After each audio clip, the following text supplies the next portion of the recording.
Hey, how you doing guys? ZedEye here. So today I definitely wanted to talk about this. This is all about Grand Theft Auto 6 and it is coming from Jason Schreier from Bloomberg.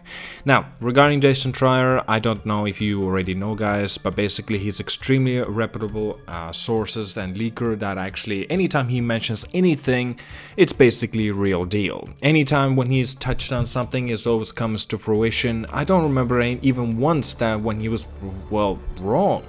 Seriously, like that's just actually incredible, like amount of resources and stuff that he's got, and also and whenever he is confident about this information, he will report on it.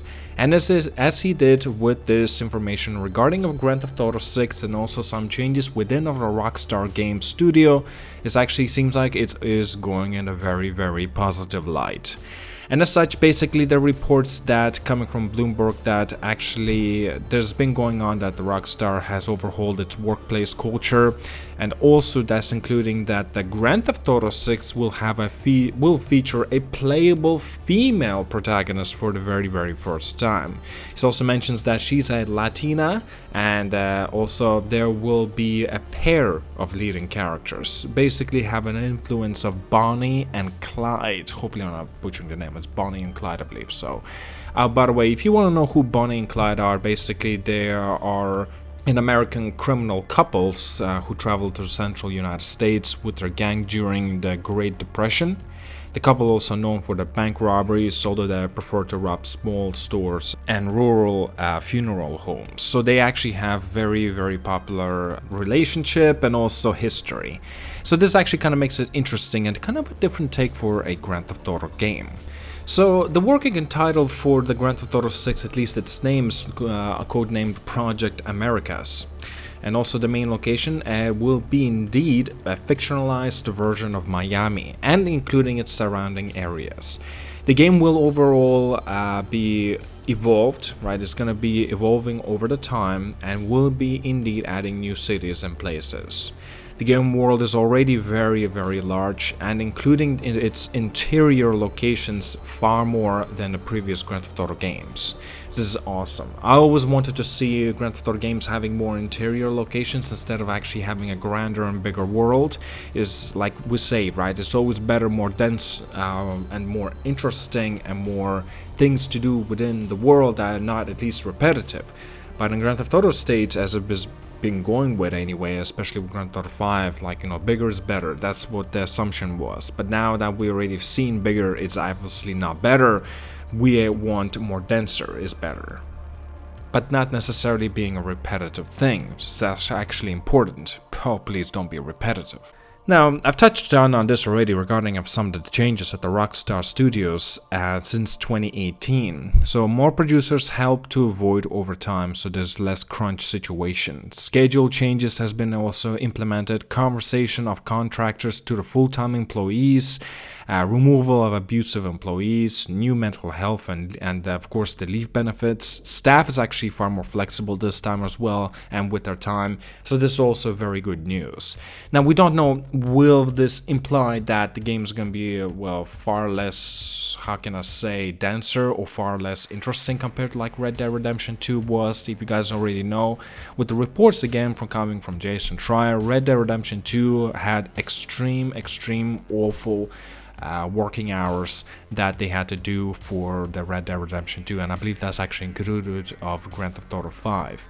But the games, how they turned out to be, well, masterpieces. We don't know how Grand Theft Auto 6 will now turn out to be, because with the amount of the development time that has been already put into, means that, well, perhaps that the game is going to be far smaller in scale. And maybe it will not be as bigger as it was, how good it was as well, like the Grand Theft Auto 5 and also Red Dead Redemption 2.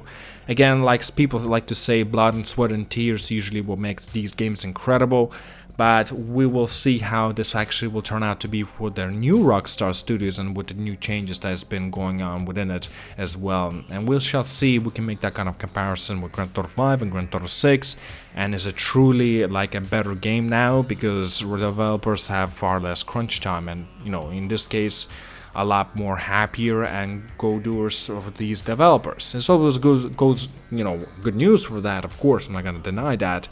But But again, if you're not have dedicated time, if you're not gonna put in the time and effort, obviously the game's not gonna be any good. But we shall see. Again, we are talking about this Rockstar. There's still time for its release, and there's still actually talks regarding, from this article anyway, that this game is expected to be released at the very least, from 2 more years from now. Me personally, I think 2025 is more realistic approach for its release, and I think that would make sense, right? Maybe. There's actually another report. I'm kind of reading through this article, and it's actually that Grand Theft Auto 6 has been in development since 2014 and has way more devs working on it and has way more time, and including that, has far bigger budget. So this is actually going to be interesting. 2014, that's not the case. That's obviously not the case. At that time as well, they were working on Red Dead Redemption 2. I personally think that the complete full development time has begun for the Grand Theft Auto 6. It was in 2019, after the release of the Red Dead Redemption 2, and also when they finally fixed up all the things that they needed to back in 2018 for the Red Dead Redemption 2. Red Dead Redemption 2 came out at the very end of 2018. Also, the online mode, I believe, came out that year as well. So obviously a few months later, they completely put in all the time and effort and full development time into this Grand Theft Auto 6. And now, since all the developers pretty much are working on Grand Theft Auto 6 at the moment, even like nobody's working on Red Dead Redemption Online, Grand Theft Auto finally had its release of an expansion, well, you know, the DLC anyway, whatever you like to call it. Perhaps I don't really see it getting any more online expansions, because Grand Theft Auto 6 will have its own online mode. Including that there's been reports that Grand Theft Auto 4 Remastered, including Red Dead Redemption Remastered, are no longer happening. That's on top of that, the Red Dead Redemption 2, the next generation patch, it's not happening either. Basically because all the developers are working on the Grand Theft Auto 6. And you know, if we shall see how it'll turn out to be, then obviously it's going to be good news, meaning that we will actually have our time and effort of actually experiencing this game, well, sooner, and this means that this game is going to be bigger in scope and production, and like it's been reported. Now, we don't know if that's the case within the Rockstar studio, and if, you know, if that's actually will come into fruition, meaning that, you know, far less crunch means far more happier developers. Will that imply that the game is going to be in a far better state? We don't know. In fact, it could be completely the opposite. Maybe game devs will need crunch for them to make a best game possible. Red Dead Redemption 2 actually proved to us that crunching means better games. Not necessarily always the case, but again, Red Dead Redemption 2 will prove otherwise. I don't know. We shall see, of course. Grand Theft Auto 6 with its release, we shall know if it actually was, you know, a far bigger and larger in scale. Maybe it's actually very good news again, because it's gonna have 2 protagonists instead of 3 like we have seen in Grand Theft Auto 5. And you know, it's gonna be interesting. It's definitely gonna be interesting. Either way, this is very exciting news. I am definitely looking forward to it. I want to see more, you know, what will be happening anyway. Well, alright. Tell me down in the comments what you think about this. And like and subscribe. See you guys all, and have a wonderful day.